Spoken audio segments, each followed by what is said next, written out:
I said, you know, when I was at Shea. You can administer. Yeah. Which are we starting with? Start with the committee of the whole. Okay. Oh, okay. They're both at the same time, right? Yep. Fair enough. I always do that. All right. Just Just to in be on the case. safe side, I think that's smart. Yeah, I learned my lesson. I know. I think we all did. Okay, so everyone good to go? Yep. I'd like to call to order. Good idea. Okay. Okay, I'd like to call to order the committee of the whole for Tuesday, June 18th, 2019. Let the record show that all aldermen are present. Nothing for unfinished business. New referrals for consideration. This is a discussion item that I've had ongoing conversation with Nick DeCerbo on, and I'd like to try to frame this and at the same time kind of generalize it towards, I realize it says outside legal services, but generalize it towards, more towards really all professional services. So currently we have no codified monetary threshold requiring council approval of all professional service contracts. And some background on my thought process for bringing this up, and then we can kind of have a conversation on it, is, you know, in a given month, we receive finance and bills, and many of those we dig through, and they might be reoccurring, and we're pretty familiar with those. But perhaps the breakdown of oversight, or a potential breakdown in oversight, I could say, is that we don't authorize large-scale spending with professional services or approve contracts ahead of time. The service and work has been done, and we're responsible for agreeing to pay them after the fact. This gives us very little ability to regulate, or although we're monitoring, it's after the fact, and what's the alternative? We decline to pay a bill. And to me, that if we go down that road, then we just end up in litigation again. So that's probably maybe not the best course of action. Instead, the direction that I'm suggesting is, and this is a conversation also that I spoke with the members of our Audit and Compliance Committee, is when it comes to certain professional services, maybe we establish a dollar value or whatever, but the contract is presented to the council for approval prior to engaging the work. And we can take a look at the general powers of the Common Council in the charter, as I've passed around and handed out to you, Part A and B. And the one that jumps out at me as the concern is in Part A. So the Common Council shall exercise all corporate powers conferred by this charter, and except as otherwise provided by law, shall have control and management of the property, real and personal, belonging to the city, and all finances thereof. The second part, no debt or liability which may become a charge against the city shall be created or contracted except by authority of the Common Council unless otherwise provided. Now, I realize that there are some, there may be an understanding that by approving the budget one time per year, that kind of gives a blank slate. And I don't believe that's necessarily the case. I think if our job is to provide greater oversight, especially when it comes to some of the large-scale professional service contracts, we need to be made aware of what the contracts are ahead of time. So under subsection B there, we have the Common Council may make, establish, publish, modify, amend, or repeal ordinances, bylaws, regulations, rules, and resolutions for the purpose of exercising any power granted to it. Here is where I might suggest we have the ability to create a written policy. And I think, you know, I think it's improper to probably expect any and all services or agreements, right? It would grind the operation to a halt. But certainly, and there are some times where I feel like we're presented with engineering service contracts, and you know, maybe a bid was put out, and we have to approve that ahead of time. We know what the dollar value is. We know what we're on the hook for. We know who's providing the service. But there are other times where we don't know. We really have knowledge of it until after the fact. And I think it's probably in good policy to have a check and balance there. So let's see here. Since entering to and written agreement or hiring a professional service firm for the value would create a charge or a debt against the city, then perhaps we look to create a policy or procedure for the purpose of exercising that power.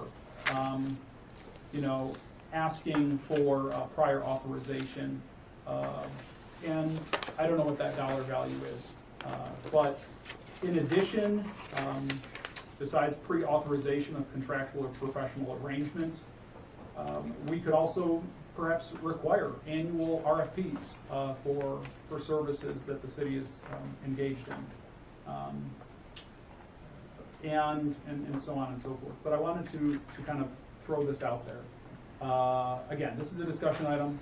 This is trying to find a way to truly create transparency and oversight, and certainly make the council more aware of business contracts and arrangements.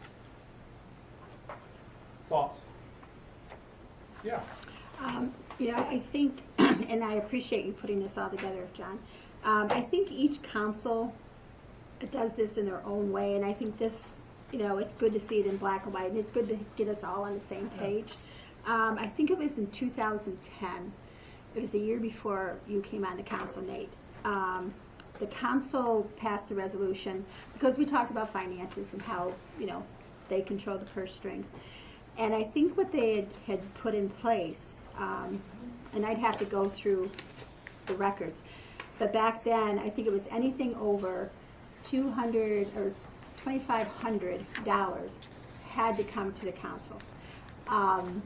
And Linda, I spent time looking for that, Yeah. and I cannot find it. The only authorization that I'm aware of, and maybe the mayor or Nick could correct me if I'm wrong, is on vehicles. Requires prior authorization. No. It was actually Casey Jones made the motion, and Linda Edstrom seconded it. And it was, I think, my first year, and it was before Nate was here because Casey was still here. So we'll keep it. Well, that's an action item to try to find this, because I searched through the codes and I could not find it.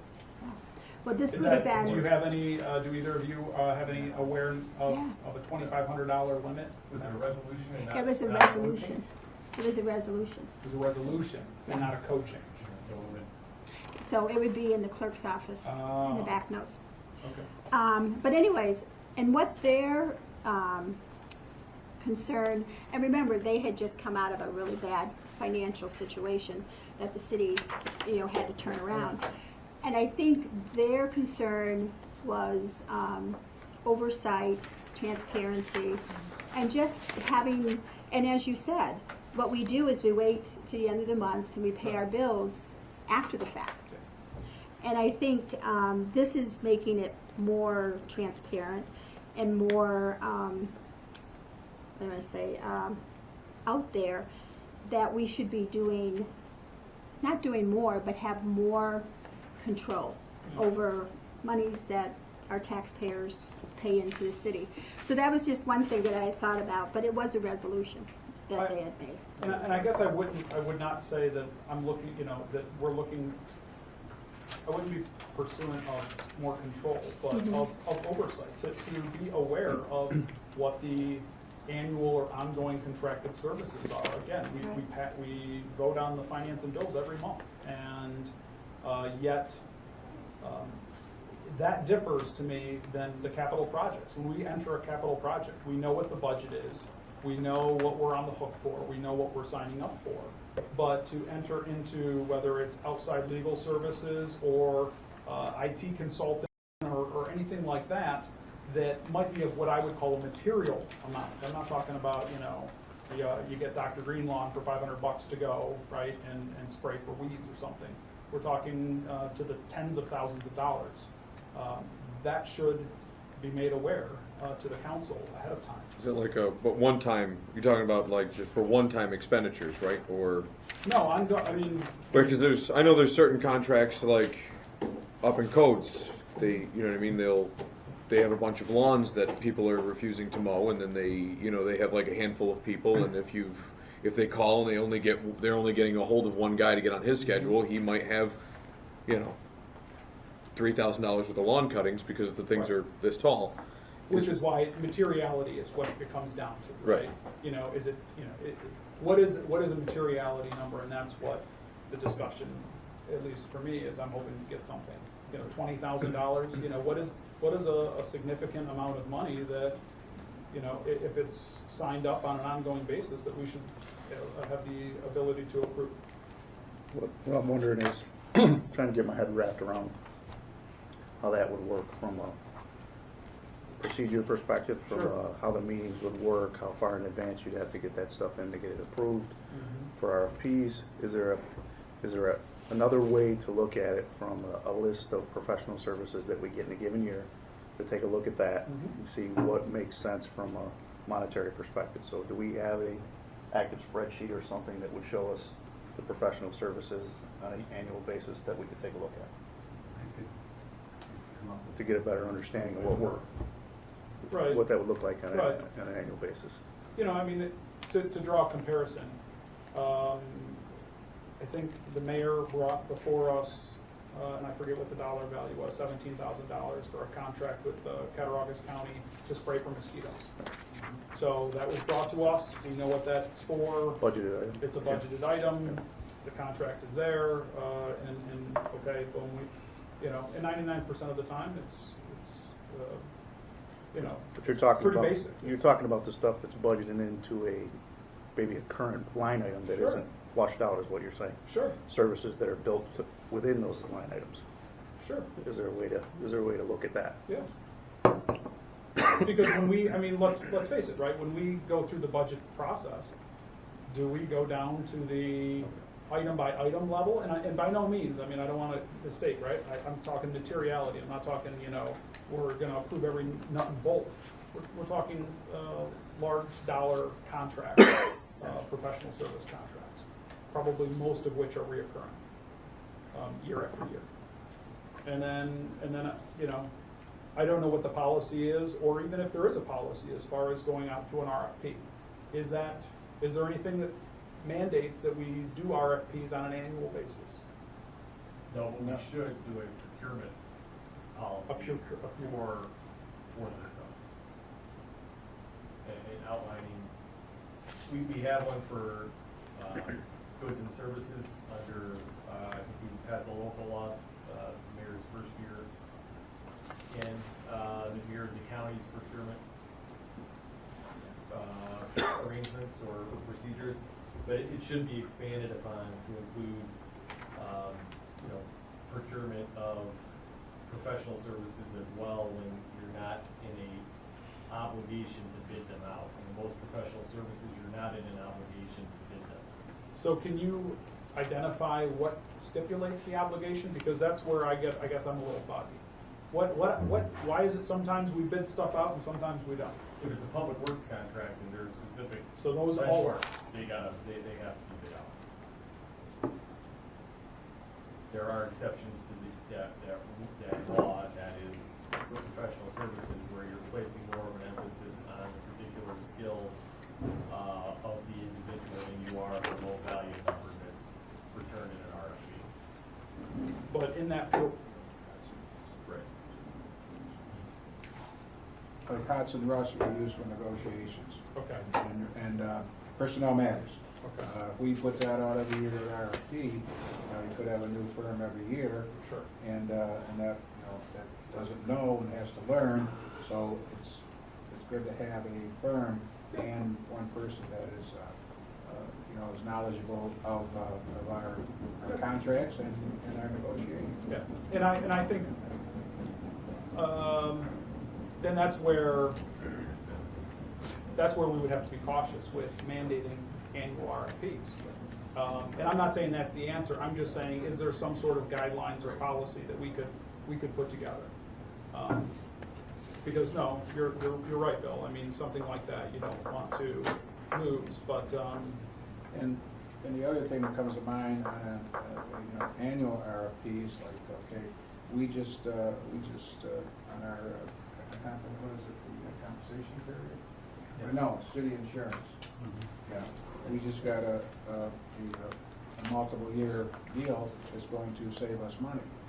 So, we went with that, so, and that was brokered through Southern Tier, who did go out to different insurance companies and vetted that out, and they came back, and so that would, I would be cautious on that too, because multiple year contracts are, you can save a substantial amount of money by going that way too. Sure. But in that circumstance, it still wouldn't hurt us to RFP, right? Every I mean, year. we could, or Yeah. every year, every 2 years, whatever, right? Some time frame. It would. I mean, it's not like if we go to an RFP, they're going to take our multi-year benefit away. They might just end up being the cheapest, and we stay with them, right? Well, if we sign but if we sign a contract with them for 2 years, Sure. and then every year we do it, we're not, Right. Oh, I see what you're saying. see what I'm saying? So I think it would have to be on a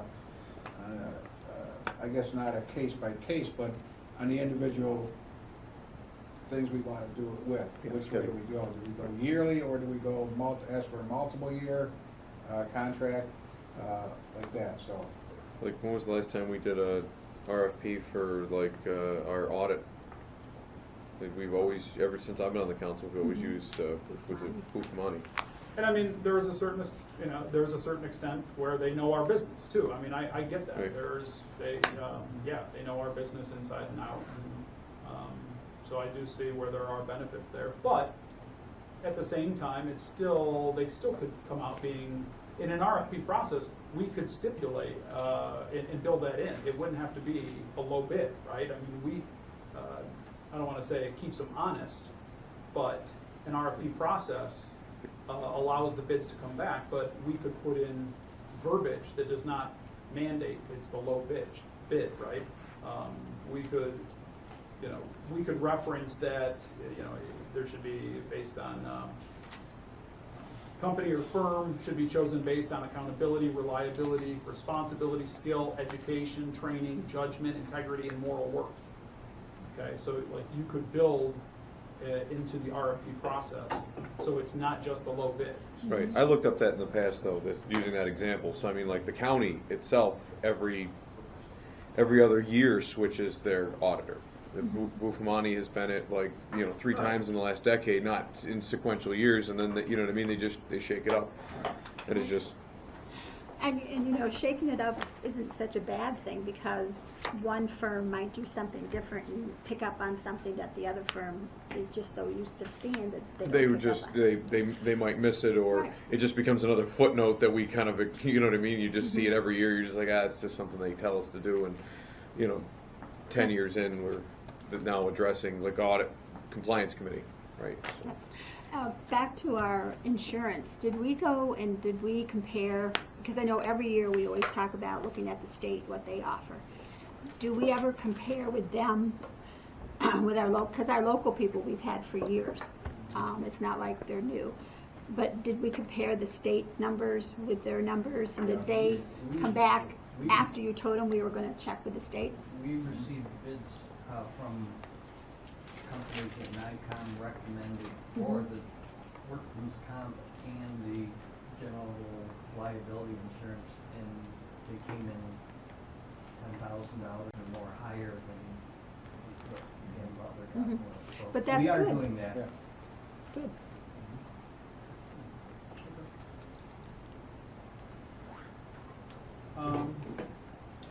Can I make a comment? I agree with Brian. I would want to see a list of our services so we know what we're all talking about. Because it's probably maybe a more heady list than I can think of off the top of my head. I mean, so far we've just thrown out insurance, engineering, financial. Legal. We also have legal. We also have the other financial with the people that advise us over the bonds and all that. There's 6 right off the cuff. There's probably more. So I would have to see a list, or want to see a list that we can all talk about. I'll do that, but I need maybe like a minimum of 3 minutes. 10,000. Yeah. What is that material figure that you can agree to? I mean, and I think that's a valid question, right? What is a material number that we would want to be made aware of, or that would be beneficial to approve ahead of time. And it could be on an annual basis, right? I mean, that's probably, or on a case-by-case basis. If we needed a consultant, chances are the consultant, if they come in for a month or two or to do whatever, they're not gonna charge us $50,000, right? Maybe they will, I don't know. But what is a material amount? Yeah, and I'm all for looking at it. I love transparency, but I just would remind everyone, they are being told, these services are being paid on a budgeted line items. It's not as if we're going to a secret funding source or something. No.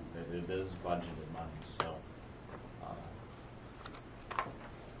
But I'm willing to look at it.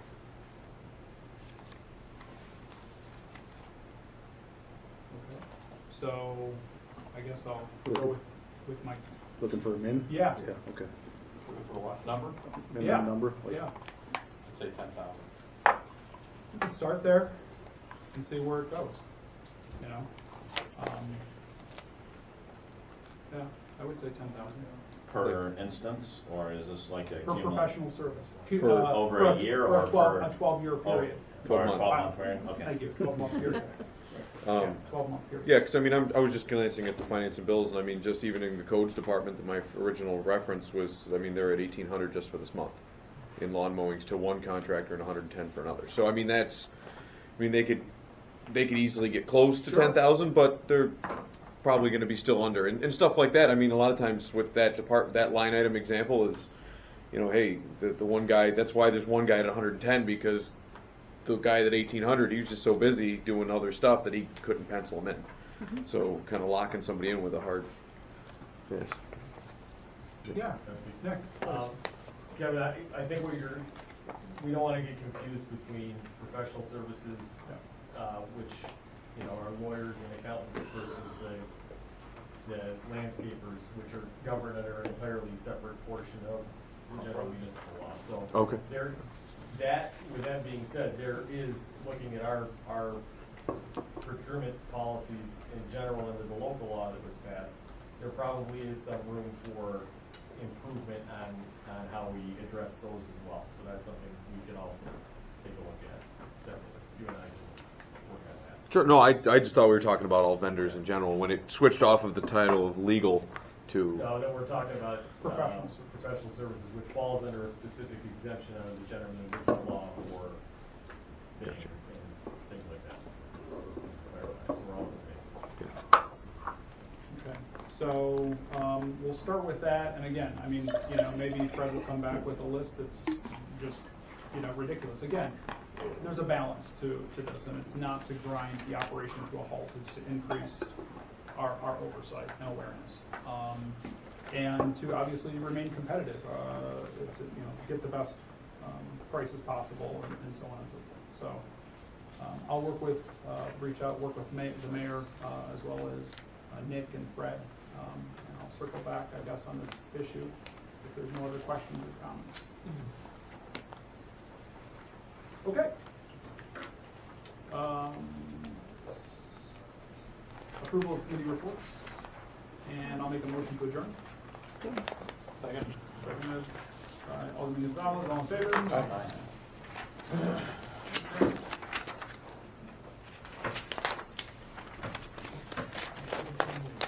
Okay, so I'll call to order the Committee of Finance. Let the record show all aldermen are present. Approval of minutes from the previous meeting. I'll make a motion. Pardon me? Do you have it? Are you okay? I'm sorry, I didn't know if you needed to speak, or you wanted to speak, or. Oh, Send the paper. yeah, but I just wanted the papers. Oh. Could you clarify for the students the three initials you were giving are? Request for proposal. Write that down. Okay, Okay. thank you. All right, Please, sure. say please. Oh, please. Nick. Who's lying in the future? Request for proposal. He's surprised I'm still alive, I'm sure.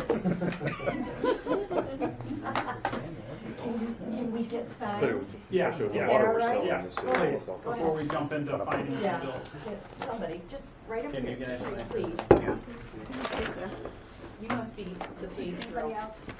Yeah, how do you know that? Look I at know. that, how famous you are. I think we're all good, and thank you very much. Okay, Thank you. excellent. We need another signature, guys. Thanks for I coming. think Do you Paul need a sign signature, it. hon? Oh, Paul's got it.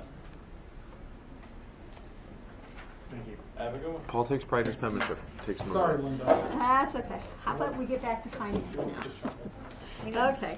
Second on your approval for. Okay, I approve the minutes. A second. Second. All in favor? Aye. Okay, monthly finance and bills. Did everybody have a chance to look through? Yes. Okay, there were just a couple things. I noticed if you look through the departments, at the end of the year, we spend up the money that we had. I noticed in the rec department, we spent, what was it?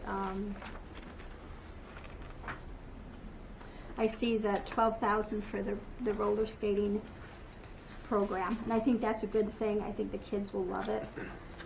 And then there were some other ones that were a little high, but again, it's at the end of the year and everybody spends what they have left. Any question on those? Which page are you on with Let's see. Page 18 in this pile. It's under Chris Sherry. Let's look at where the money came from, because that might be the money that was rental. Of roller skates. Is that money that the Derby put together?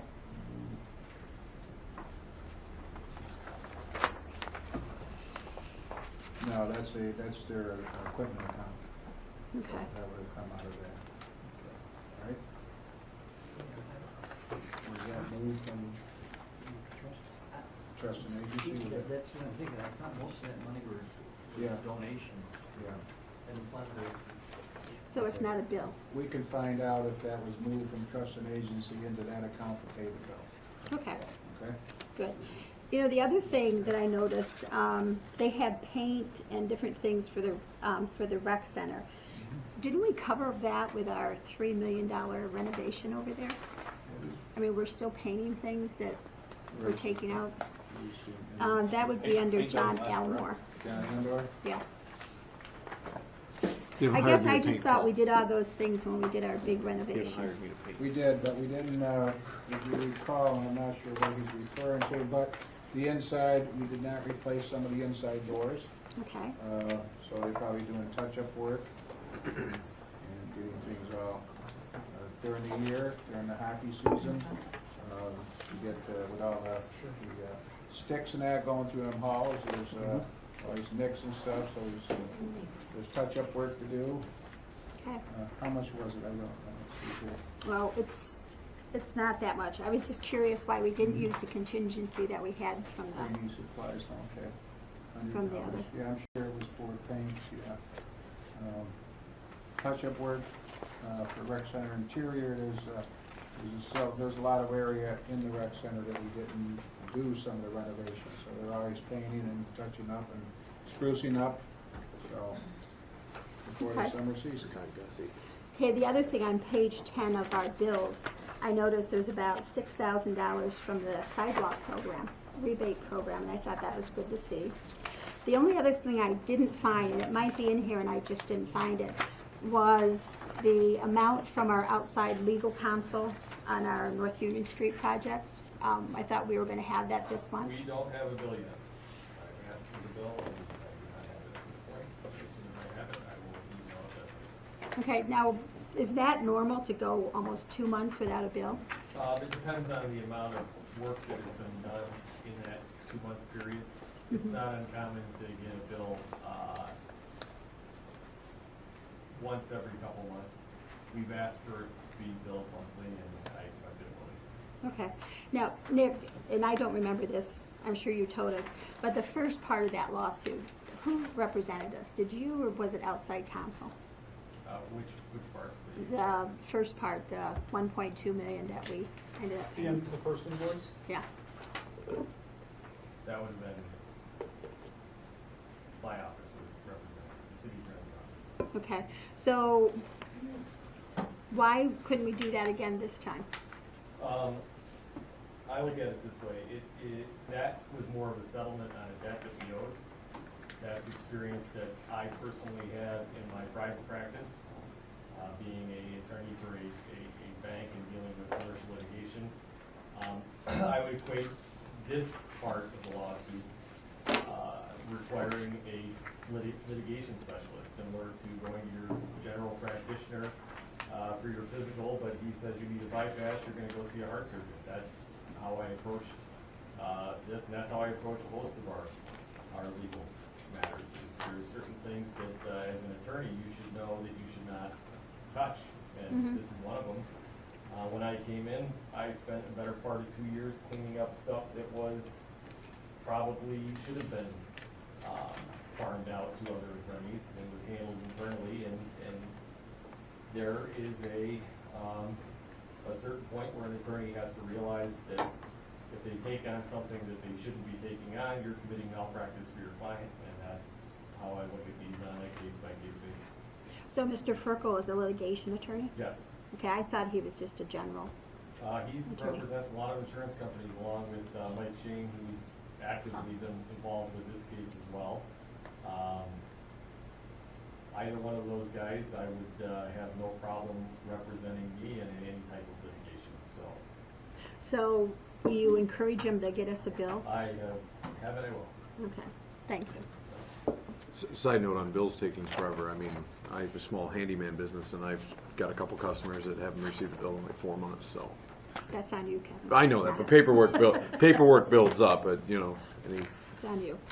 Okay, any other questions about bills? I do want to point out, if there is once we reach a certain threshold, and I believe it's under the professional rules, it's $3,000, we would have to have a written agreement, retention agreement with anybody representing us. So It's how much? 3,000? 3,000. Okay. Any questions? Well, I mean, just, I think, I brought up concerns prior, and again, I reiterate those concerns, that as we're doing business with Mr. Ferkel's law office, I think we need to tread carefully.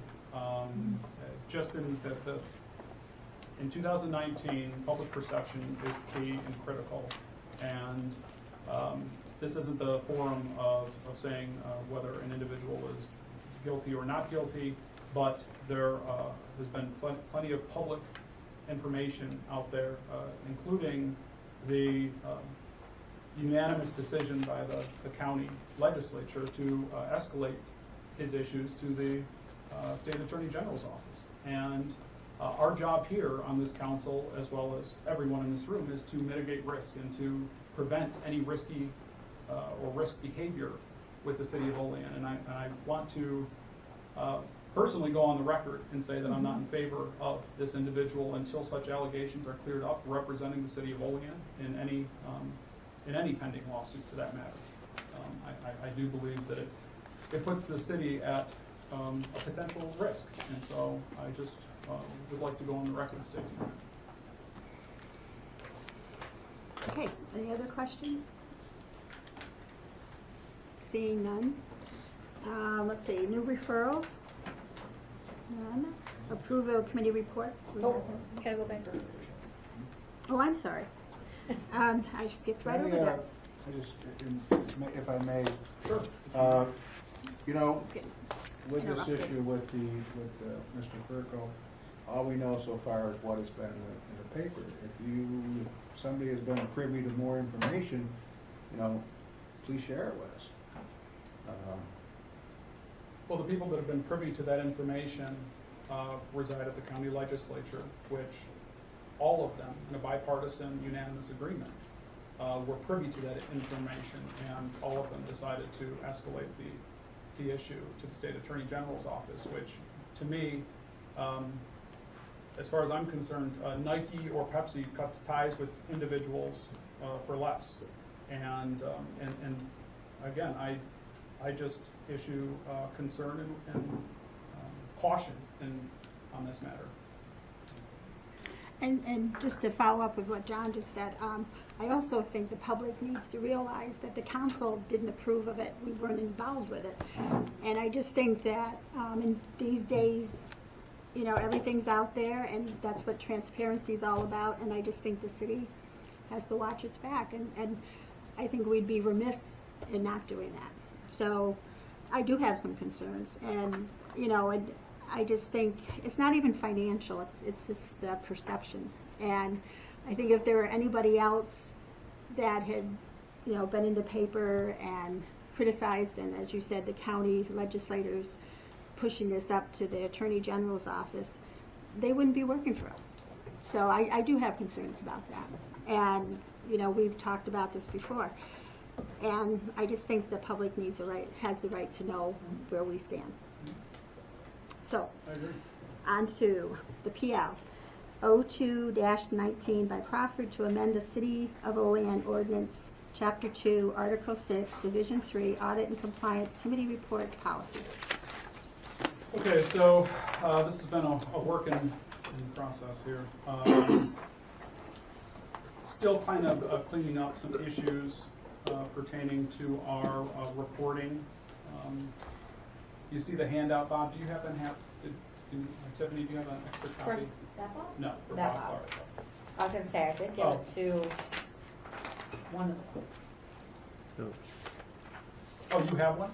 No, I don't. No, that's That's for for you. you, that's for you. He already has one. I'm sorry, that's for you.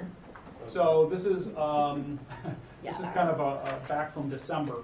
It's been it was tax season. I had a chance to sit down with Ernie Kallenbach, and we kind of went through what Bob presented and typed up, made some tweaks to it, and wanted to run it past you before formalizing the policy.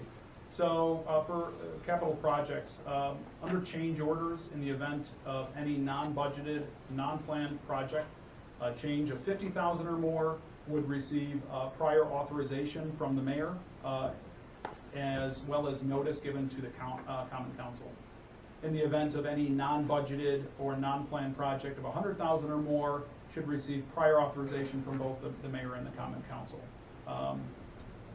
The nature of such expenditures must be disclosed, and the needs of specified by the responsible department head.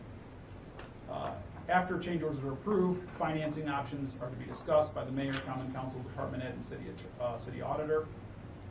The final approved change order value shall include a 15% contingency, 5% field change allowance, as well as associated administrative fees. Any changes that exceed 5% of the original bid amount must be reviewed and approved by the Department of Public Works. Thoughts or questions? I know this isn't necessarily everyone's expertise, but John? yeah. With the first portion where it's the 50,000 or more, and then for a project of 100,000 or more, is that before we allocate for a contingency fund? I see down below it's 15% Yes, of that's contingency before. 5. Yes. Okay. So when you receive, and Bob, by all means, speak up if you see something. I tried to capture your needs. I attached a couple different options as far as dollar values go, but there is a contingency. A contingency is used if there is an unexpected cost overrun or necessity that comes up. But a change order, like we want to put in an additional whatever, some sort of significant scope change is made, then a change order is processed. So the 15% contingency would be if it's $100,000 for a change, there would be 15% added on top of that $100,000 worth of work, right? As well as a 5% field change and any associated allowance or administrative fees. So it could very well, come to the council for $125,000 to do a $100,000 change.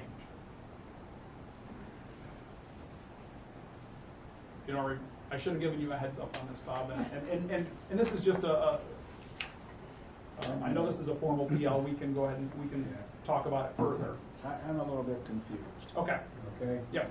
And it may be just me. but- okay, no, Okay, right now as it stands, when we do a capital project, let's take the recreation center.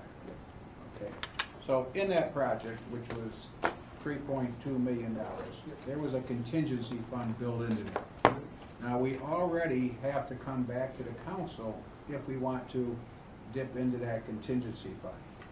if you want to dip into that contingency fund, okay.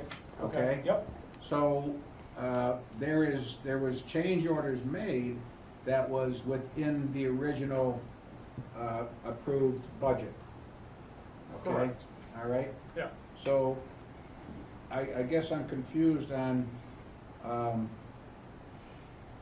that we need another policy when we already have one that the council already has to approve. Like, we came to you, we wanted to, with a contingency, we wanted I think it was $125,000 more to do some additional work. Mm-hmm. So, you approved that? That was out of the original scope of the project, Yeah. correct? Yeah. So I guess I'm confused on what are we talking about here now with the 50,000 and more contingency and that? So, Like, My I'm having a hard time getting my head wrapped around the Sure. request here, so. sure. So my understanding of project finance is,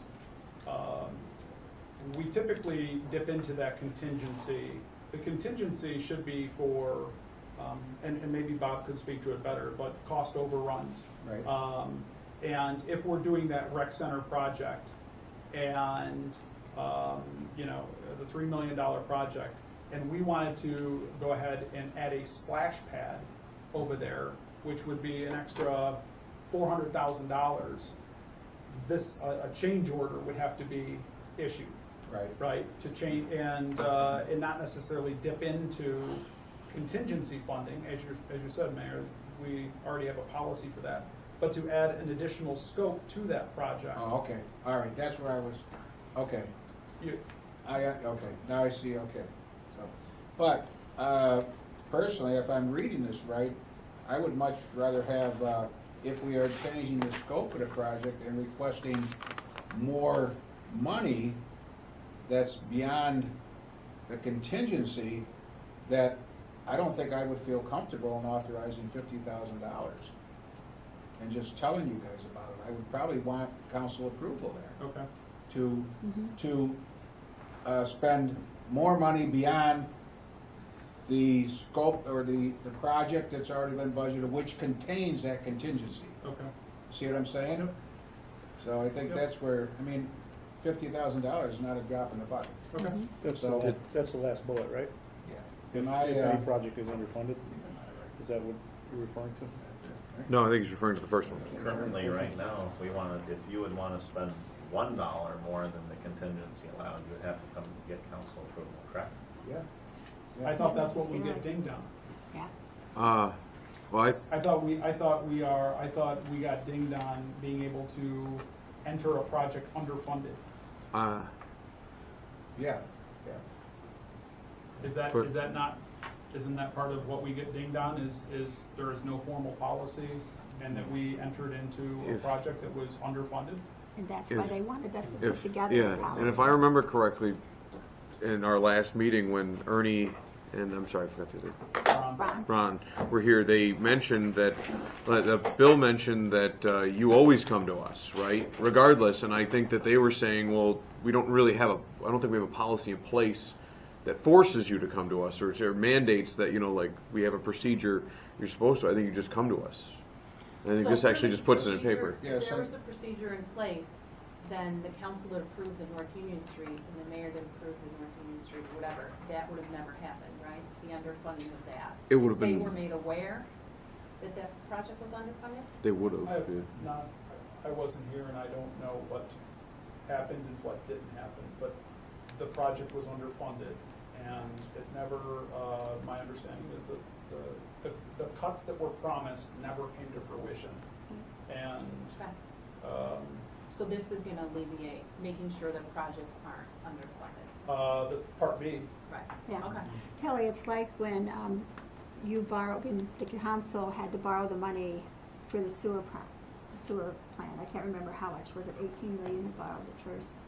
And then Tom had to come back and ask for an additional 3 or 4 million. So But the it's original sort of, North Union, my understanding was it was underfunded to begin with, not that they came back and asked for more no, money.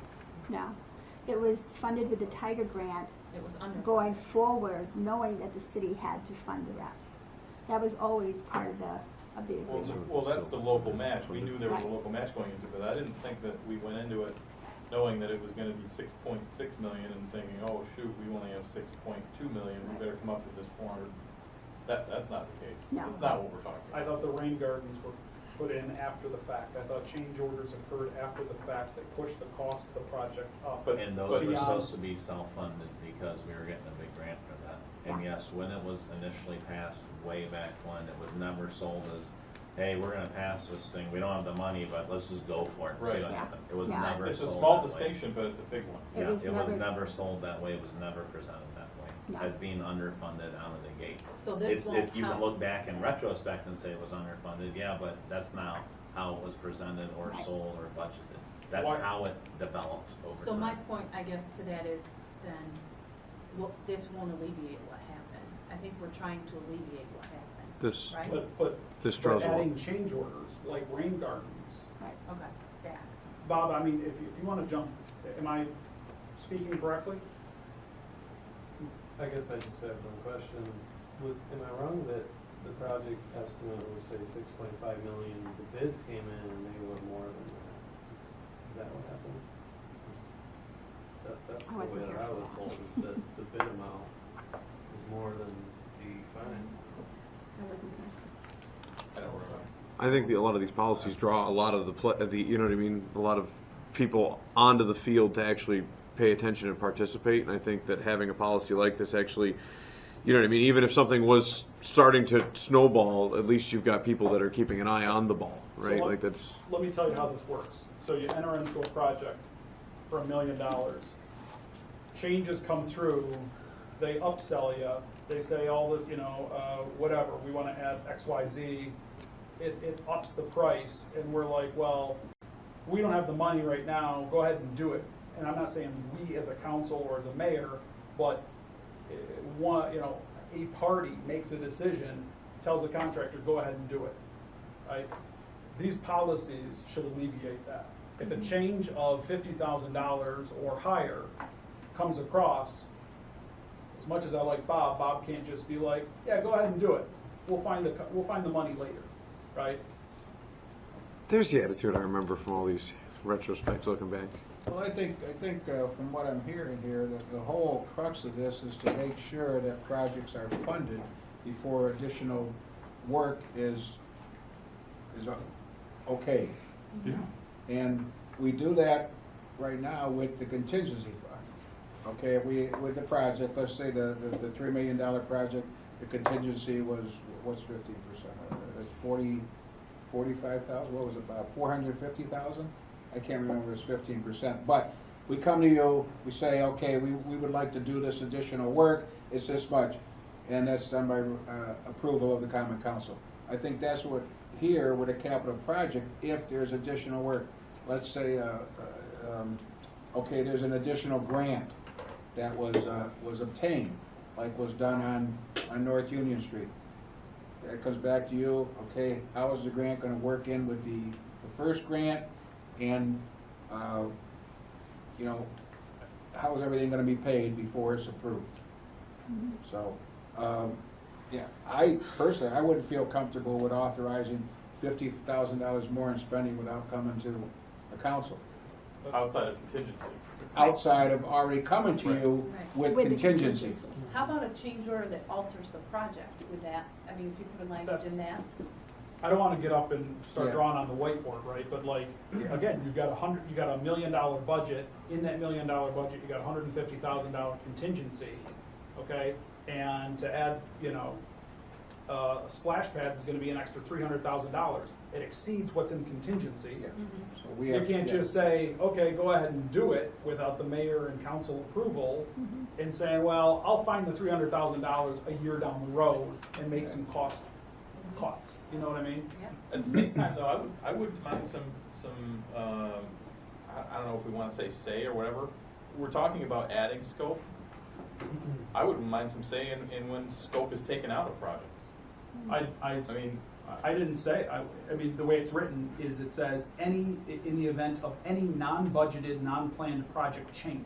Yeah. Doesn't say addition. True. It should be, you're absolutely right. It could be an addition or a removal right. from a project. Well, like the farmer's market, didn't we take the fence out? I would have, I mean, I'm not saying I would have wanted to argue in favor of finding the money to pay for that, but what if we wanted to do that? You know what I mean? Like, I don't know. With all these Or somebody doesn't like the bistro. I don't right, think it was like, taken yeah. out, and again, I don't, Right. was it taken out after the fact though? We approved the funding and then it was taken out, or was it I think it was taken out to save cost, was it? Is that Yeah, right? I think they bring the cost down. Yeah. But. Like, what if we're doing Oak Hill Park and we decide, well, we don't want to do the gazebo there, we don't want to do the dog park. Well, I mean, that could be an item to come back to the council and say, okay, this is all we can do with the money that we have allotted right now. Yeah. And we've done that in the past. I mean, when we did the rec center, we had optional things to add in. With the farmer's market, it was, well, if we add the bistro, it's this much, or, you know, I remember seeing different, you know, I can't remember the verbiage on the actual thing. It's like an addendum or something at the bottom, option Add-ons, 1, option 2. Add-ons is. The add-ons, yeah, they've always been on a lot of those projects as we're reviewing them. You have the scope, you have the bid, and then the first, what do they call it? Add alternates. Add alternates, yeah. Yeah. Well, and like another good example, right, and I'm not trying to beat a dead horse, but like with the North Union Street project, at one point in the timeline, the sidewalks were going to be completely replaced, right? And at some point in that same timeline, it was deemed not going to happen, like it was cost or something like that. Well, I think in retrospect, there's some regret there that we didn't just bite that bullet. You know what I mean? Yeah, it was a lot of money. Yeah, God, we've gotten burned so bad on this whole project to begin with. I think you're lumping scope changes with change orders. I think they are different things because I've had 8 change orders at the farmer market, you know, several $1,000s and gravel here, you know, sidewalk changes there. I mean, those happen, but what you're talking about with sidewalk, the rec center with the splash pad, that analogy, that's a scope change. Like, I would specifically address that separately from a change order, which is, you know, what I've always argued is a field change payment. You know, it needs to be done in the field. They're small, they're, you know, a few thousand here and there, or reductions on things that are negotiated between the contractor. But when it comes to decision making between the council and, you know, the city parties or whatever, it's scope, I think, is the word that goes with that. Okay. But isn't that what got us in trouble with North Union Street? There were changes made that, I don't know if the council was aware of, or just with the contractor, don't do this, do this instead. But it wasn't changes in scope, it was changes in A change order for a Well, there was Material? some portion. scope. That brick down the middle was not in the original. I think that project was underfunded. Like, I don't wanna go into a project unless I've got 15% contingency to work with. I can't comfortably manage a project without that kind of contingency. So when we award the project, because the funding is based on the project estimate, not the bid.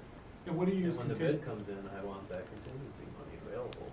under normal circumstances, when we're not, you know, we kind of, as Bill alluded to, we might tap into that contingency if it goes unspent, right, for other add-ons, right, at the end of a project. Under normal circumstances, projects go over, gravel goes over, things change, things come up that you don't know about, especially on street projects, because you don't know what's underneath.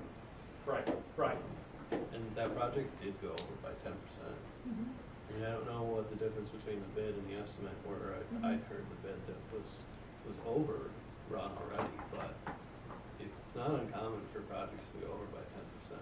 It's hard to manage them to be exactly what the bid amount was, because the quantities are estimated. Well, even the cost of blacktop varies, you know, from Sure. season to season, so you have no control over that. Where we put escalation clauses into blacktop, like, because it is such a big item, like, those things are factored in, but they can't be, you know, you can't be perfect on them. You know, Right. you can't see the future. I think a lot more of this made sense with the verbiage when we had Ron and Ernie here, just because I remember having these conversations. What's a change order? What's a change in scope? What's a field It's been a while, change? too. It has been. So I think that, like, and I know a lot of this stuff is just boilerplate, like paperwork that we might be doing already. We just don't have it in policy. Right, exactly.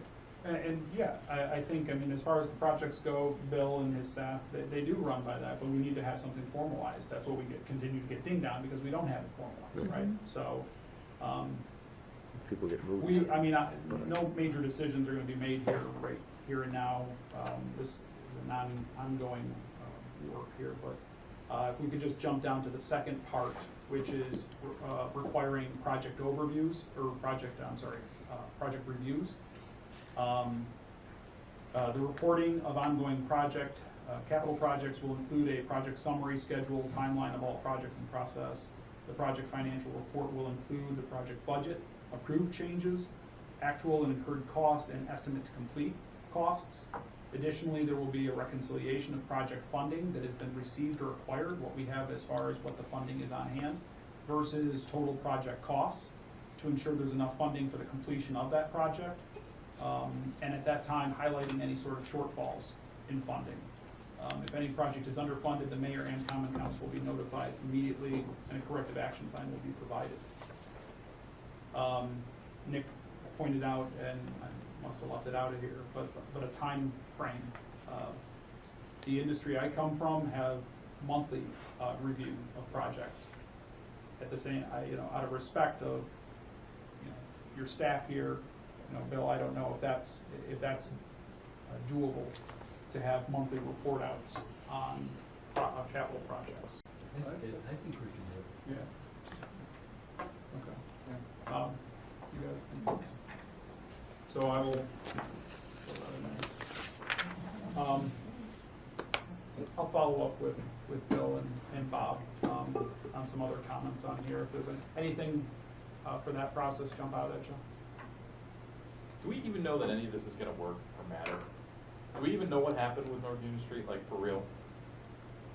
I mean, I don't think it's about. Because I mean, that's the whole root of this, right? Like, the whole root is this thing with this overage and this lawsuit and all this stuff. That's why we're going through all this batting this thing around forever. We keep talking about North Union Street, and we're like, I think it was this, and nobody really. Why the hell don't we know this? Well, why don't we just talk about a project going on right now then? Okay. Right? So the farmer's market, Sure. where does it stand? Do we know, is it under budget? Is it I over agree with budget? that. Is it- I completely agree with that point. You're putting a roof on it. Yeah, there's some machines out there, I see guys out there, The bathrooms are in. yeah, I mean, Yep. but part of our fiduciary duty is, Oversight. right? I'm not disagreeing with that at all, Yeah, yeah, right? I'm just yeah, saying, yeah. we keep talking about North Union Street, and we're all kind of like, everything's fuzzy, and it's like, why don't Right. we know this? Right, but then you also have election changes, and you don't have the same 7 people sitting in the room, or 8 people sitting in the room. You know what I mean? Some projects cross even the mayoral seat, and when you look back at it, I mean, we're starting down this path with Washington Street, and had we had a major overhaul of the council or a mayor like Washington Street, we talked about applying for this big grant that we could have gotten, and then we could have gone even further. And then all of a sudden you get one person in the room that kind of remembers what we were talking about, and the grant didn't come through, and now all of a sudden, you know what I mean, we made sure that project is continuing, that's not underfunded. But if you had a bunch of people that weren't privy to the original conversation, they could have easily stumbled down a path where Washington Street was $200,000 underfunded. You know what I mean? It's not that difficult, and these policies, I can't think, just kind of at least get you on a monthly level where everybody's kind of being brought up to date relatively quickly. Yeah, I think the monthly updates would be helpful to all of us. Even when our constituents say, so, like you said, what's going on with the farmer's market? Well, I know there's a roof on, the bathrooms are in, and they're still digging, but other than that, I don't know. Percent to complete, that kind of thing would be nice. Yeah, I get it. Fred? Linda kind of took the words out of my mouth. I think what we're trying to Give them back, Linda. accomplish is doing just that every month, telling you how much we started with in funding, here's what we spent so far, here's what's remaining. Is that even possible though? Sure. The way these things are built and invoiced. think it is. And There's anticipation. I think that seems, wasn't that the big problem with us, with North Union, is that we didn't get invoices until like, We were getting Is that them what right we got? along, but at the very end of North Union, all of a sudden we got a bill in April when we had a ribbon cutting, I think in December, January, and then in April, we got a bill for $900,000. They had the right under the contract to go back and audit their quantities and estimates and everything else, and they did that over the winter. so we could have They had their full crew working on it and let every single dime they could get out of it. we could have every PO sent throughout the life of that contract signed by every single alderman. And at the end of the day, it wouldn't have mattered because we still would have got hit with that thing. But at least you would have known where we stood the whole time. Right, but it would have been fake. Yeah, but No. then it's Do we on. still have, do we on still them. enter into contract? I mean, is that typical verbiage to go, to have included into a contract, that we have the right to go back and audit and Generally, send you a those, follow-up? in those contracts, you can. Really? Yeah, that's fairly standard language. Do we have that? But at least we're abreast the entire time, and you can. It's fresh in our minds, and then when we get it 4 months later, it's not 18 months later, and you're like, wait a minute, you're not as passionate about actually saying, wait a minute, you know what I mean? Because you've got everyone's being brought up. I don't know. The crux of this new lawsuit is our experts disagreed with their audit of the quantities. And that's what's in controversy on the remaining amount that's owed. So Or how does alleged that, to be owed. so, and again, I'm sorry, I'm not trying to sound like I'm against this idea. This is a good idea for us to get monthly updates, all that stuff. Our How does auditors this, keep telling us to do it. right, okay, fine, but how does this prevent that from happening back then? If we had this in place 5 years ago, wherever it was, how are we in a better position today because of that? I don't think they would say it would prevent it. I'd say they'd say it's less likely to occur. Right. I think that's probably the best guarantee you could get with any policy change, is that it's less likely to occur. I don't know. I don't know if I agree with that. If we're gonna talk more about the pending litigation, I Sorry. think we should go into executive session. Yeah. I'm not gonna talk about pending litigation, but Paul's onto something here.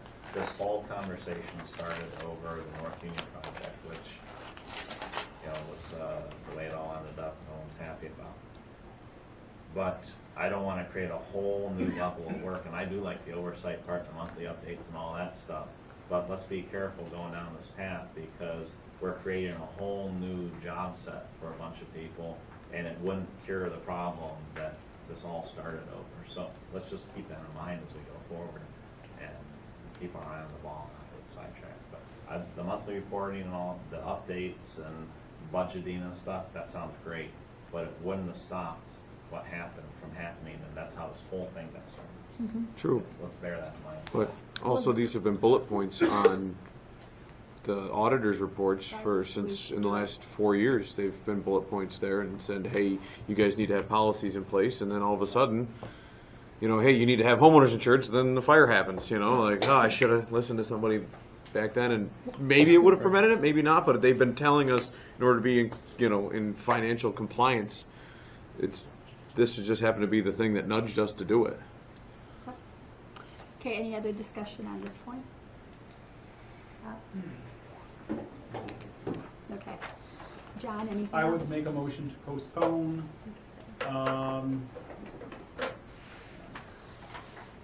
Okay. Give me a minute here, let me look at the calendar. July 2nd. Were we meeting that day? Yeah. I don't know. We can talk about that. I'm thinking maybe it's a committee night. I'm thinking we could probably cancel that since it's a holiday week, July 4th. There's 5 Tuesdays in July. We can use the extra one, right? Yeah, Yeah. yeah. Good call. Honey, Hey. I've got my. So, yeah, why don't we Summer go with the playground. July 16th then? Because then that would put the 9th at a regular meeting, 16th Yep. committee, 23rd regular meeting, and then 30th. Good call. Sounds good. All right, so I made a motion to postpone until whenever it was. 16th. Okay. Can I? Second. Okay. All in favor? Aye. Anyone opposed? Carried. New referrals for consideration for online. Approval of committee reports. Do we just have? Hold on, Bill. Whoop, It's okay. not a new referral, but Bob would like to give everybody an update on the Washington Street. Okay, Bob? West State or Washington? Washington Wow. Street. Part of the design of water line is a submission to DOH, and that can take a good period of time. We got comments back one time, and then we addressed those comments, and now we've got full approval of the design of Washington Street, and North Fourth Street. So before we put this out to bid, we need to have the funding in place, and at this time, like, I don't have a full engineer's estimate, but I don't know, we should have a bond resolution in place before we bid this out to a contractor, or if there's, just verbal assurance that if we put this out to bid, that it's gonna be funded. It'd be funny if we told you to go ahead and then we didn't have the funding. We just got done talking. Maybe not fun. Maybe it would be fun. It could be. What would your recommendation be, Fred? How quick is it to secure a ban? I would say it would be at least 30 days. Okay. Then maybe it would behoove us to get that process started, the ban process. And get the amount And, of what. and do we have a we're looking ballpark at. figure? I can get that to you Okay. before next Tuesday. Anything else, Bill, that you see on that? No, that's what we Um, want to put in. That's what we Can wanted to you bring email forward. it to us prior to the meeting? Yeah. Okay. I wanted to throw something in everyone's court anyways, just to mull over and request some information from Fred, but this actually goes in line with bans and bonds, is I found out that one of the reasons, I talked to a few past aldermen, and one of the reasons why the city holds on to the airport is for our bond and ban, maybe not the rating, but it's our asset leverage. You put 5% into something and they give you, you put 5% of $1 million, they give you $1 million, it's an asset. You back out of it, it becomes a liability. So jacking up what you have in net worth, you've got, so many $20 million into something that you really didn't put that much into to get, it becomes a big leverage point for getting these bonds and stuff like that. So it essentially affects our credit score. Just throwing that out there, that was... So if we don't pay our bills, the bank will come and seize the airport? Well, they're using it as leverage. I mean, it's our collateral. So Even the fire chief has to That's a good point. So we can go how many years on our county taxes back? There you go. We have our credit report in 7 years, good. Okay, so is it okay if I go to approval of committee reports? No, Fred needs it. Oh, Can I Fred. stop it real quick? That's okay. I think we've alerted Municipal Solutions that we might undertake this project, haven't we? So maybe it's not going to be a total surprise. So I'll say 30 days. Maybe. And then how long does it take you guys to go out to bid? A while. I mean, it'd take a Yeah. month before money's actually being spent. So it would be good to have both waiting periods coincide. Yeah, because as long as everybody, as long as it's going to be passed. Okay. Okay. Good deal. Now are we all set? Okay. Approval of committee reports? Nothing? Okay, and a motion to adjourn. So moved. Second. Aye. Aye. And Ryan. All in favor? Aye. Russ? The,